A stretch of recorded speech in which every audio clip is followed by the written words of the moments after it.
কথাটো আমি বুজি পোৱা নাই মানে পাৱাৰফুল মানুহজনে কেনেকৈ এতিয়া তদন্ত প্ৰক্ৰিয়াটো যি ধৰণে আগবঢ়াই লৈ যাব লাগিছিল এইখিনিত যে তেওঁ আগবাঢ়িব পৰা নাই তেওঁ কেনেকৈ অকস্মাতে ফিউজ মাৰি দিলে সেই কথাটো আমি বুজি পোৱা নাই আৰু সেই কাৰণে আমি কৈছিলোঁ যদি অসম চৰকাৰে নোৱাৰা কামটো আসলে কৰিবৰ কাৰণে কেলে ফুটনি মাৰিব লাগে ফুটনি কিয় মাৰিব লাগে সেই কথাটো কৈছোঁ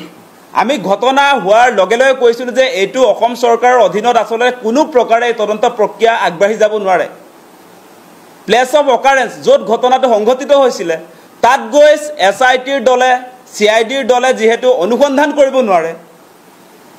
তাত যদি গৈ অনুসন্ধান কৰিবই নোৱাৰে তেনেহলে এই এসআইটিৰ প্ৰয়োজনীয়তাটো ক'ত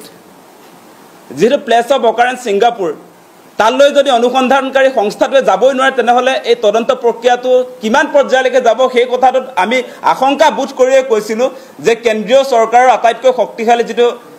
এজেন্সি সিবিআইক এই জুবিন দাক হত্যা কৰা ঘটনাটোক লৈ তদন্তটো হস্তান্তৰ কৰিব লাগে বুলি আমি কৈছিলোঁ গতিকে মুখ্যমন্ত্ৰী আমাৰ কথা নুশুনিলে আৰু আমাৰ সন্দেহ প্ৰকাশ হৈছে যে এতিয়া সাগে ৰাইজে যেতিয়া প্ৰতিবাদ কৰিব এতিয়া হয়তো তেওঁ সিবিআইলৈ হস্তান্তৰ কৰিব মানে ইমান দিন যে সিবিআইক গোচৰটো দিয়া নাছিলে সেই কথাটো মানে এনেকুৱা আপোনালোকে নিশ্চয় সকলোৱে মনত ৰাখিছে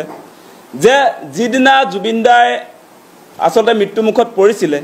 সেইদিনা আপোনালোকে নিশ্চয় আপোনালোকৰ সংবাদ মাধ্যমতে এটা বাতৰি খুব প্ৰকাশ হৈছিল যে জুবিন দাৰ মৃত্যুৰ পাছতো সিঙ্গাপুৰত ফেশ্বন শ্ব' অনুষ্ঠিত হৈছিল বুলি কৈছে আৰু অভিযোগ উত্থাপন হৈছিল যে সেই ফেশ্বন শ্ব'ৰ যিগৰাকী উদ্যোক্তা সেয়া মুখ্যমন্ত্ৰীৰ পত্নী ৰিণিকী ভূঞা শৰ্মা সেই বাতৰিবিলাক আজিকালি আসলে ডিলিট হৈ গৈছে মানে এসআইটি গঠন কৰি মুখ্যমন্ত্ৰীৰ নৰ্থ ইষ্ট ফেষ্টিভেলৰ লগত আসলে যেটো সংযোগ আছিল যি ধৰণৰ কামকাজবিলাক নৰ্থ ইষ্ট ফেষ্টিভেলৰ লগত লাগি ৰিণিকী ভূঞা শৰ্মা ডাঙৰীয়া নিয়ে শ্যামকানু মহন্ত যাক আমি ফেষ্টিভেল মহন্ত আখ্যা দিছোঁ সেই ব্যক্তিগৰাকীৰ লগত লগ লাগি ইমান দিনে সেই কাৰ্যসূচীবিলাক যে চলাই লৈ গৈছিল সেই কথা বতৰাবিলাক ডিলিট কৰিবৰ কাৰণে এসআইটিৰ জৰিয়তে আসলতে তদন্ত প্ৰক্ৰিয়াটো মুখ্যমন্ত্ৰী আগবঢ়াই লৈ গ'ল নেকি সেই প্ৰশ্নবিলাক আজি উত্থাপন হৈছে নহলে কেনেকৈ অকস্মাতে আসলতে মুখ্যমন্ত্ৰীৰ পত্নীও তাত যোৱা বুলি আমি অভিযোগ পাইছিলোঁ সংবাদ মাধ্যমত কৈছিল যে গোল্ডেন থ্ৰেডছ অফ আসামৰ ফেশ্বন শ্ব' চলি আছে আপোনাৰ আমাৰ হিয়াৰ আমঠি জুবিন দাৰ মৃত্যুৰ পাছত সেই বাতৰিবিলাকো আহিছিল গতিকে আপোনালোকক এটা কথাই ক'ব খোজো যদিও বিভিন্ন সময়ত মুখ্যমন্ত্ৰীয়ে ফেচবুক লাইভ আহি তেওঁ জুবিন দাক ন্যায় দিয়াৰ কাৰণে তেওঁ প্ৰতিশ্ৰুতি নিজে লয় তেওঁ শপত লয় যে যিকোনো মূল্যৰ বিনিময়ত জুবিন দাক আসলতে ন্যায় প্ৰদান কৰিব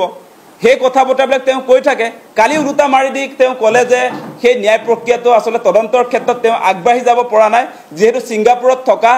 আসাম এছ'চিয়েশ্যনৰ যিবিলাক বিষয়ববীয়া আছিলে তেওঁলোকক আনিব নোৱাৰে বুলি কৈছে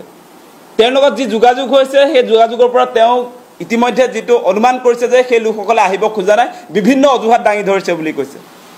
গতিকে সেই কথা বতৰাবিলাকৰ পৰা প্ৰমাণ হয় যে